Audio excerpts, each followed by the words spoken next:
Are you picking up the radio waves? Yeah, I think I am, man. I think I can see ya. Wait, there you are. Yeah, hey, man. What's up? Yeah, just a little red blinking light. That's me on top of the... Yeah? Yeah, it's good. Yeah, I got you now. Oh, fantastic, Yeah, fantastic. Welcome back to Before Extinction, the podcast for artists, by artists, right before the end of the world. Today, I'm here with... Jonathon Nicola. Hello. Writer, creative, actor, man about theatre, man about town. Now, I've got many questions. I've got many, many questions, folks. Lord of the Flies, Romeo and Juliet, brackets, a reimagining. Paradise Lost, and the latest, an absurdist comedy by John Tsakiri? John Tsakiri. John Tsakiri, called The Lotto Line. You've performed classics, you've performed moderns. Do you have a preference, and why? Do I have a preference? Well, let's start with Lord of the Flies. Lord of the Flies was a play that I did when I was studying at AFTT. Used to be AFTT, and then we were moved into JMC because they started their own acting course, so we had to move. But before we went to JMC, it was AFTT, and there we did Lord of the Flies. That was my first proper play that I was in, I think, and it was really, really tricky because it is a modern play. I think it was made a couple years after the book. Wait, Lord of the Flies is modern. Lord of the Flies. Isn't it a classic? Well, it's I don't know. I just see in my mind's eye, I saw the play just as like a contemporary. It was prose. Yeah. In my mind, it was prose because when we move on to Romeo and Juliet and Paradise Lost, that's proper classic. That's from the stuff, Bible. The Bible. The Bible. The Babel. And it was a very threatening role because my character was Roger, and if you'd never read Lord of the Flies or went to AFTT and saw the play, he's like this mentally ill guy. My first role, like playing something like that, was really, really intimidating. I got really in my head about it, and because you want to respect the role a lot, because it was completely different to who you are. I didn't know how to do it, and I didn't know how to do it, and I didn't understand the principles of acting at that point. So which roles do you find are easy to play? I find that heightened stuff I can do quite well. Mm-hmm. I can play cartoon characters very well, which is why jumping forward in time to this year with the Lotto Line, John Tsakiri. Fun fact, his name is John, my name is Jonathon, basically John, and we're both Cypriot. We're both from Cyprus.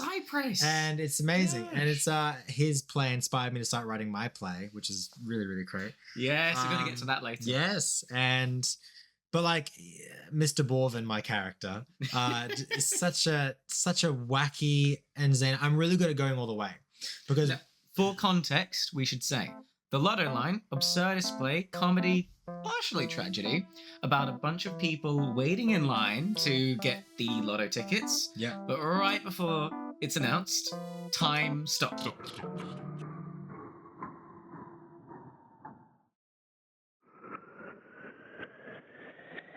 After it's announced, we get our tickets. All of us don't announce. None of us announce the winning number, and then what the whole play is what we do to pass the time. And then to pass the time, we end up freezing time, and we have to get out of that. Mr. Borvin, dear sweet Mr. Borvin, is this like little child, and he's just such a cute little guy. And yeah, back to what I was saying about caricatures, because to jump back at AFTT, they start you off with this thing called the Eric Morris technique. This man called Eric Morris, he made an acting technique. Who the fuck hasn't? All these people like Stella Adler, Uta Hagen, Suzuki, all these different acting practitioners. We start off with Eric Morris. And if you're like moi and you're just starting out with acting, not with no prior experience, you see Eric Morris, and Eric Morris is essentially one of the biggest techniques for warming up with Eric Morris is called a personal inventory. And what you do... personal inventory. A personal inventory. And what you do is that you stand up in front of... Well, like, you're not meant to do it in front of, like, people, but, like, it's a class environment, so everyone's got to get up and do it in front of people. You get up and you start to say, how do I feel? I feel a bit stupid that I'm standing up here. That makes me feel this. That makes me feel a bit you're just straight up rambling off the brain. Until you inevitably are pushed into one of, like, three releases where it's either you're screaming I'm frustrated, or you're screaming I'm happy, or I'm scared. And it's just, it can make you think, like I said before, when you're just starting out, it can make you think that, oh, this is what everyone's been doing since the beginning of acting. This is what people do. They scream and roll around on the floor whilst people watch. And that's what warms me up as an actor, but that's just one of many ways. Yeah. What I found out later. And how this relates to what I was saying before. I'm doing quotation marks, air quotes. I was good at the personal inventory. My teacher thought I was good, but in reality, it wasn't actually doing much for me because I have a great capacity to just go to the fullest. They want you to be sad, you're sad. They want you to be angry, you're angry. Yeah, I go all the way. Okay. Less in the sense that like I do it good. Yeah. More in the sense that I will. You'll have to reel me back. Oh, gotcha. I will. Now this makes sense given the play that you've recently written, which we'll get into in a sec. Yes. But I can see the parallels now. But to actually answer your question, what was more difficult, or what do I prefer? Yeah. I've only been doing heightened stuff for the past like 2.5 years. So that's modern? It is. I call it. I'm gonna call it heightened. I'm gonna call it heightened and naturalistic. Anywhere in time, there's going to be some play. So there's where they need you to be wacky. There's one side that's heightened, and there's another side that's naturalistic, where you're just like this right now. You're playing a normal human being. Yes, a normal. I haven't done normal human being. I haven't done naturalism for a while. Gotcha. Well, I recently filmed a show reel. Like I organized it myself. I took a scene from Eternal Sunshine of a Spotless Mind, the train scene when they start to chat. Jim Carrey? Yeah. And I forgot the other girl's name. Jim Carrette. Jim Carrette. Yeah. Thank you. Yeah. And I rewrote the train scene to a bus station because it's like, you can't fucking film a train. But that was lovely because we were talking before about meditation and stuff. Yes. And I've had a breakthrough. Big into spiritualism. Yeah. This guy. And I big into the Buddha. I realized that acting, in a sense, it sounds a lot like meditation, where it's like they tell you to be in the present moment, they tell you to have no expectations, they tell clear your mind, they tell you to listen, they tell you to relax, to clear your mind. And especially when it's naturalism, it so is just that. You just sit. Oh, really? You sit and you just, or you stand it where you were doing the scene, and you just. So is acting therapy for you? Is acting a release? No. No. Okay. It's what I like to do. It's what you like to do. Gotcha. It's just like how a painter likes to paint. Which is different from meditation. Acting might be a release sometimes, but it's not intentional. No. I don't do it because it's a release. That's actually a big moral thing that I had a while ago that I think I've gotten over now, where I was guilting myself over wanting to act. No, over my mission to act, because I felt like I didn't want to change the world with my art. I didn't want to have a child watch me perform and have them want to be an actor because I was doing acting. No, I just acted because it was fun. Yeah, because it was fun. Okay. And that caused a lot of internal guilt for me. Of like, like I'm not doing a real job. Or no, like... I am not doing it to save the world or to change the world. I'm doing it for myself. It's inherently. I'm doing it because I think it's fun. Because I feel like there's so many artists who are like, I want to touch people. And like, no, I just want to have fun because I like acting. Oh, sorry, I said a real job because a lot of actors have at some point a crisis where it's like, oh my, well, in the words of Bo Burnham, I'm just a kid. Like, I'm just a kid saying, please pay attention to me, as opposed to, I don't know, a firefighter who is... Especially in Australia. Yes, Australia, when for it's context. When it's is... like working... You gotta work, like you gotta get a job, and if you don't get it, I wrote a whole essay about it for the latter half of my uni course, where it was about the pressure, the public view on the artist in Australia when you're employed and when you're unemployed. When you're employed, when you're doing a season at a theatre show, or you're getting paid like $700,000 to do an ad, which I almost got. I almost got a role. Oh, hey, well done. A major tech company that would have paid me $700,000. The commercial industry pays a fuck ton. Yeah. In animation, heads up, gambling. All the little animations you see on lottery machines are really easy entry level way to get into. But what was I saying? I mean, what do Australians love more? And when you're employed, the view is envy. It's like, oh, it must be so great for you. You just show up, you perform. It must be so easy. It's like, no, it's so fucking difficult. It's like and exhausting to constantly, especially in theatre, to do it every single day, especially music. And the same thing every day. Yes. Whenever I go to the big old theatre shows, I'm always wondering, like, wow, God, that was incredible and life-changing. How the hell are they going to do the same thing in, like, maybe less than 8 hours? Like, you got to be an athlete. And then when you're unemployed, you're a dull bludger that needs to get a real job. Yeah. That is a quote that I found. Oh, yeah. And used in my essay. Well, joke's on them. There's no real jobs left. So... But yeah, to sort of finally, like, settle on the question that started all this, I'd like to do more naturalism in the future, but I think I have a natural place for heightened text. Mm-hmm. My dream, one of my acting dreams is to play Richard II. He's this young king. It's a history play, so it's a real person. Yeah. And he was appointed by process of elimination.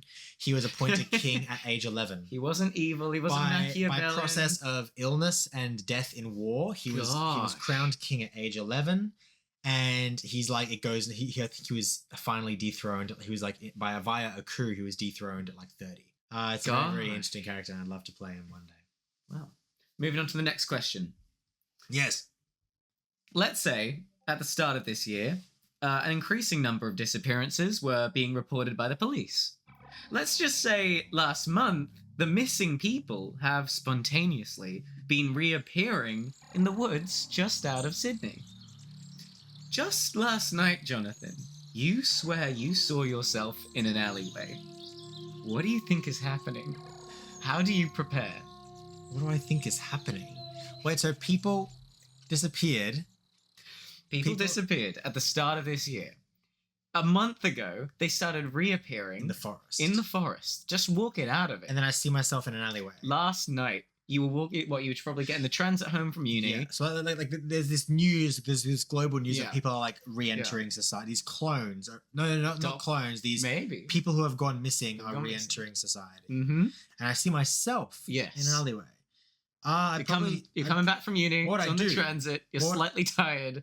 There in the alleyway, you see him.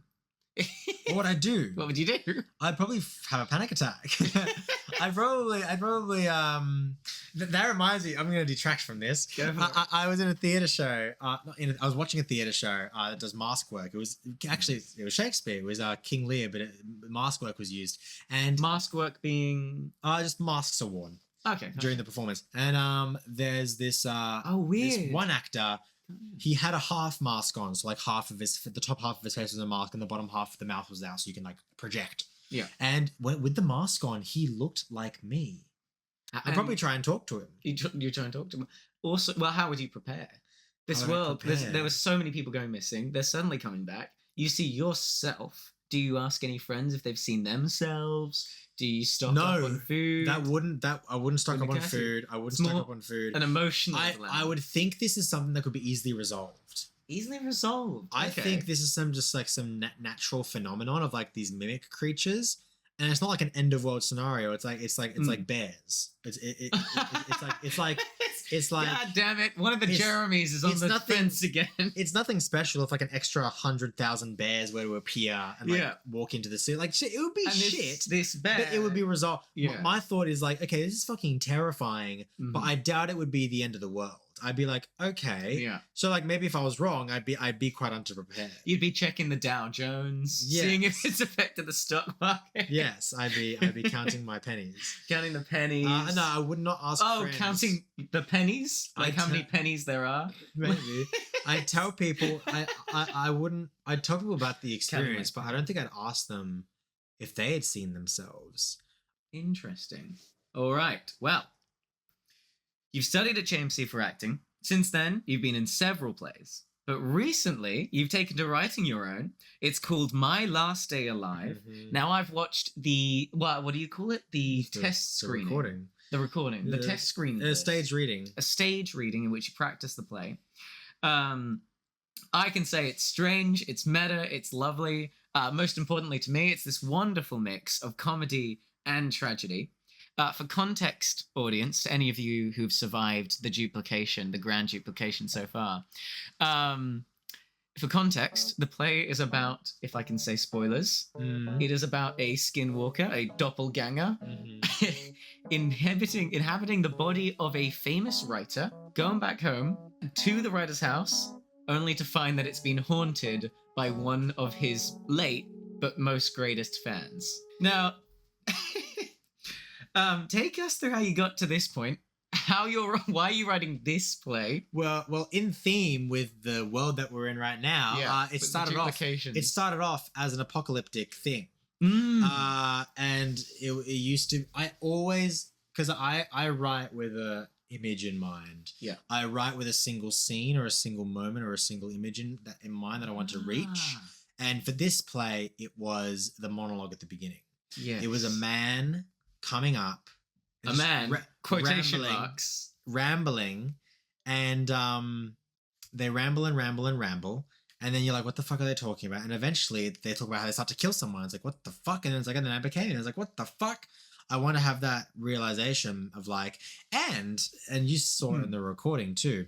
But when I got to that moment, because like basically Mimic just rambles. And then eventually he meets a man and he chases the man to the forest. Why is he chasing him? I don't know. And then he gets him and then he drops a rock onto his head. When I got to that line of like, and then I dropped a rock onto his head, the audience laughed, which was not a response I expected at all. I think it's just because like, the shock is just like, what? It's like, what are you, it just totally... Well, a lot gets revealed, because up until this point, it's just some guy recounting his experience on a walk. And only then, spoilers, it's revealed he killed an actual human being and was like a dark shapeshifter the entire time. And that was the moment in which he replaced him.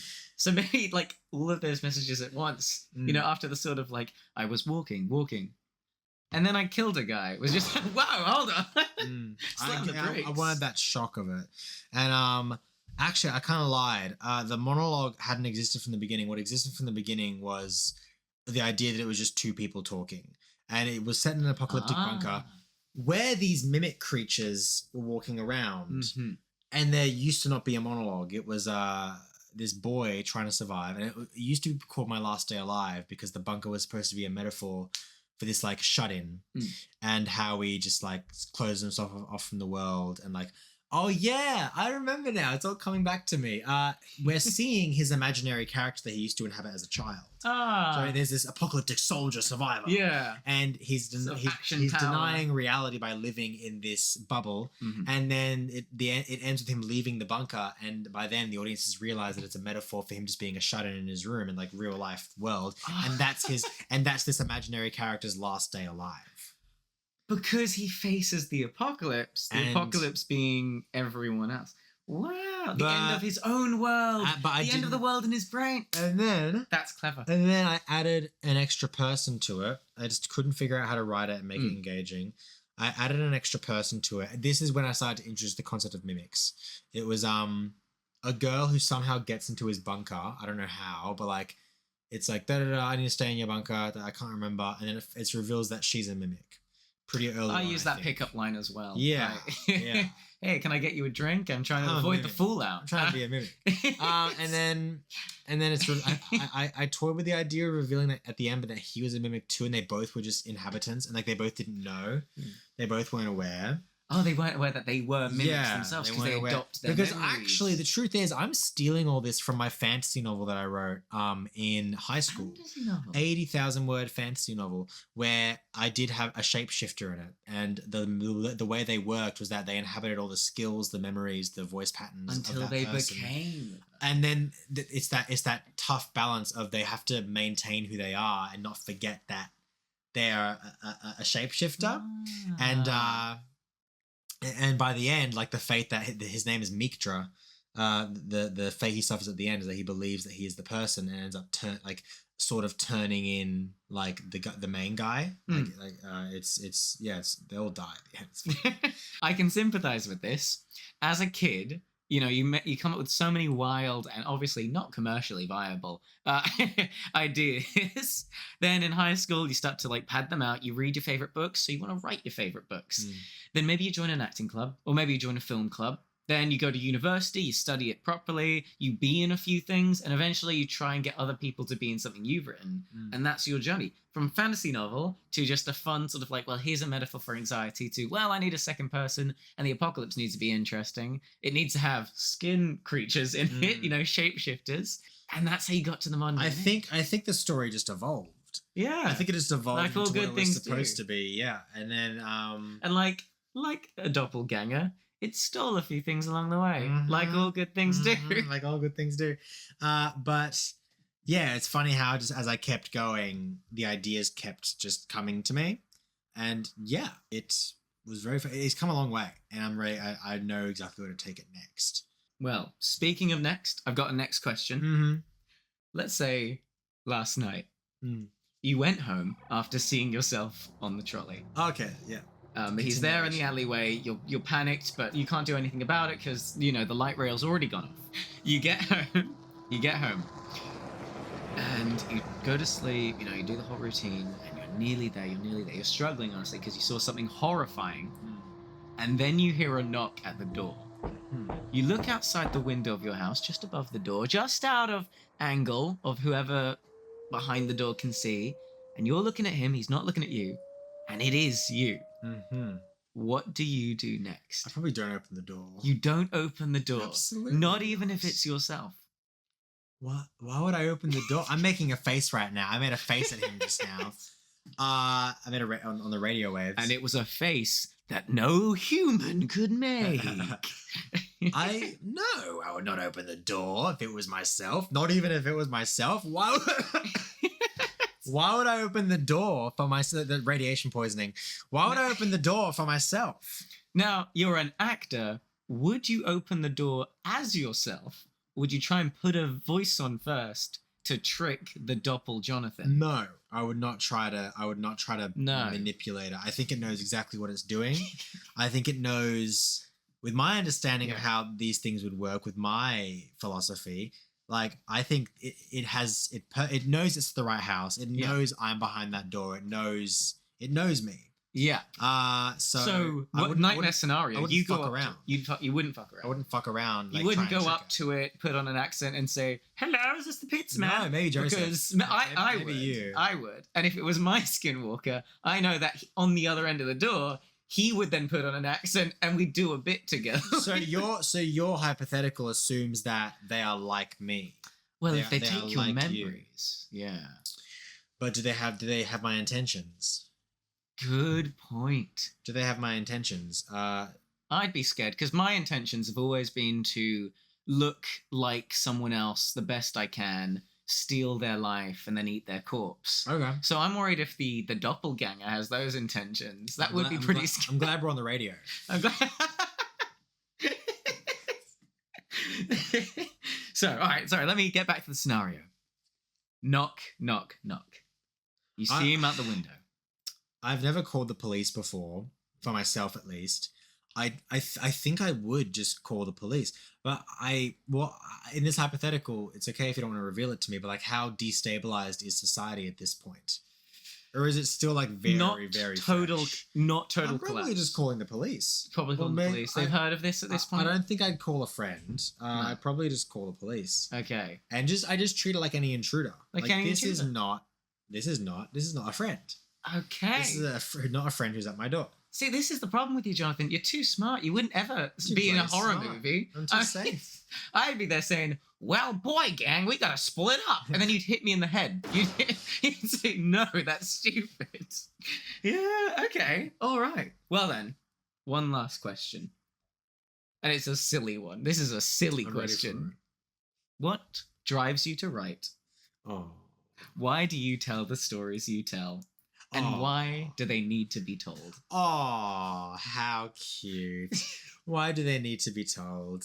Because I am Jonathon Nicola. Yep. And you're a human on Earth. I'm an individual. And I enjoy writing, so I'm going to write. Hell yeah. And then I'll look back and be like, oh, it served this purpose and that purpose, but that won't matter.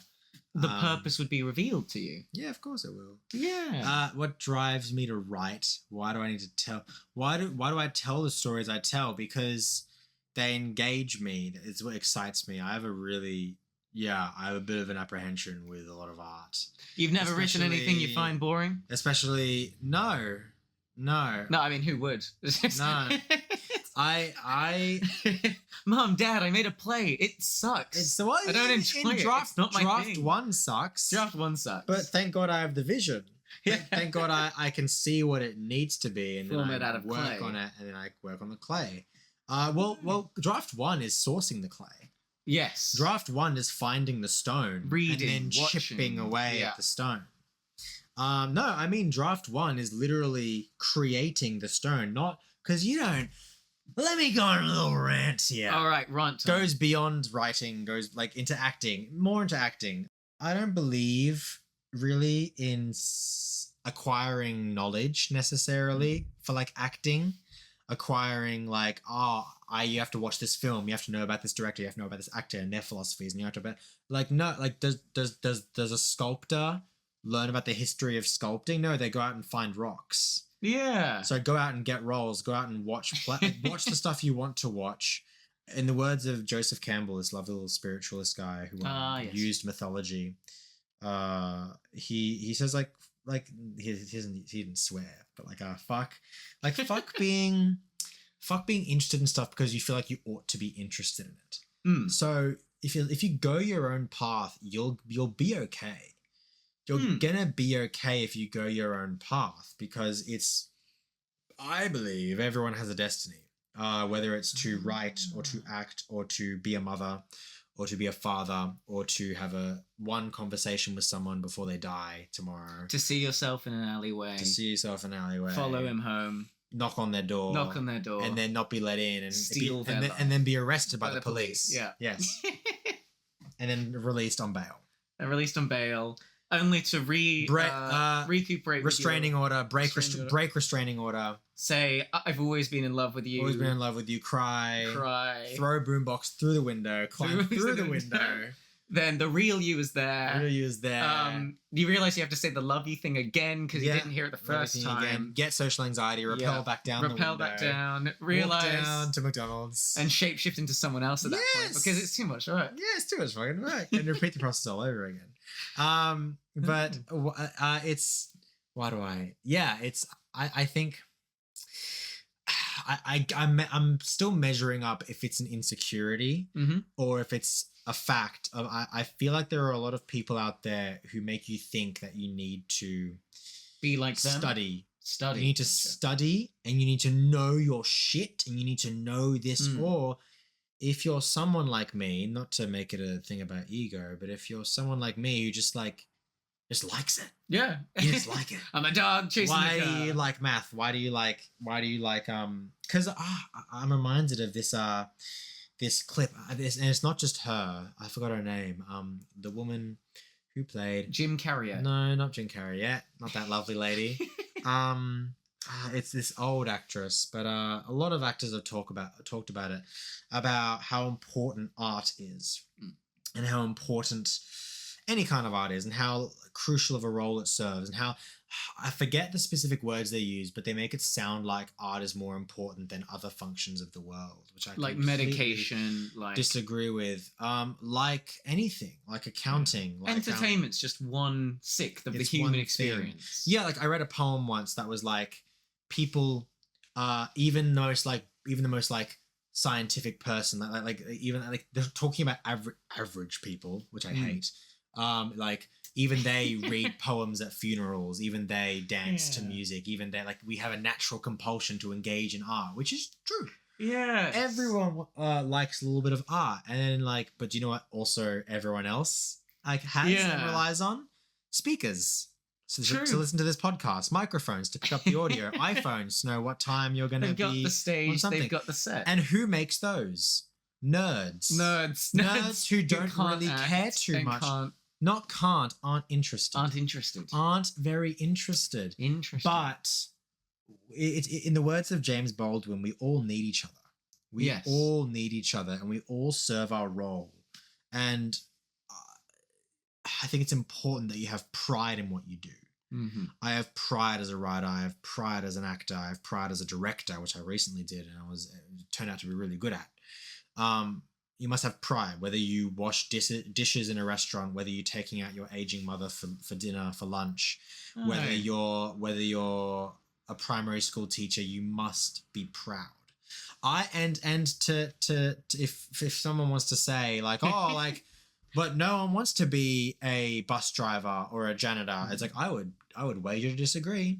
There's a lot of people. I know someone. There's a lot of people. I know someone who I acted with in a community theatre show who loves cleaning, and they had a massive career in like cleaning hotel rooms. Gosh. And like they just, it brings them so much joy. And it's like, oh my God, if this world was ran correctly, there would be a place for everyone.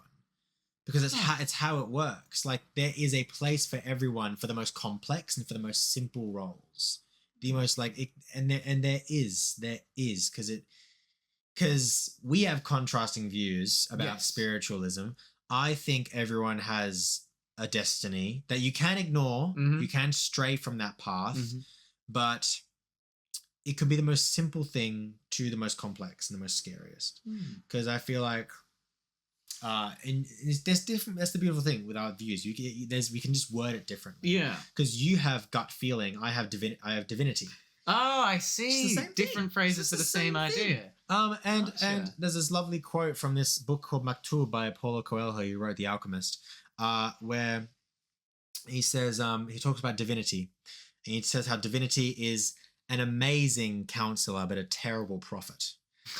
It can tell you what to do. Like listening to your gut, it can tell you A or B. Like no, B, obviously B. Like, or another word, your heart. Like listen to your heart, follow your heart. And it can tell you. It can't tell you why. No. Or what's going to happen. And it can't make long-term investments. It's not keeping a secret from you. It's not hiding anything from you. I don't know, but I know this is the right way. This is the next step. So, whenever you feel lost in life, people are trying to survive the doppel apocalypse. Yeah. You do say this world has a place for everyone. I'm just wondering if it has a place for a second, like, of that person. Maybe. If they copy hard enough, maybe. Well, that means both of them have to do only half the work. My only demand of you people out there is to, whenever you feel lost in life, which we do a lot of the time, is to ask yourself, what does life want from me right now? And that means life wants me to clean my room.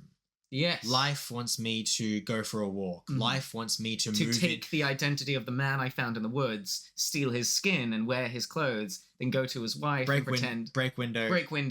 Grapple back down. The wife part is 3 years later. 3 years. Oh yeah, because I have to shapeshift into the other. Because he goes to Europe and meets them. Yes. And then his doppelwife. Doppelwifer.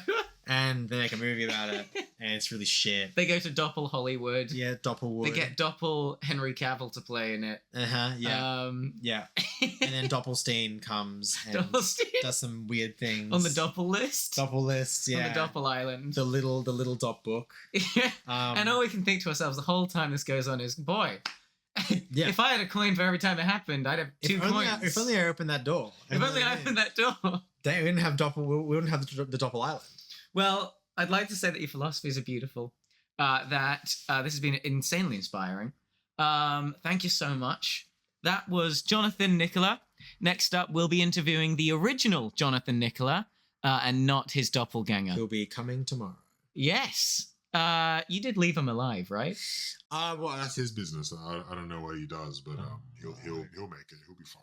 Gotcha. Well, this is the thing that is wearing Joseph's skin, and this has been Before Extinction.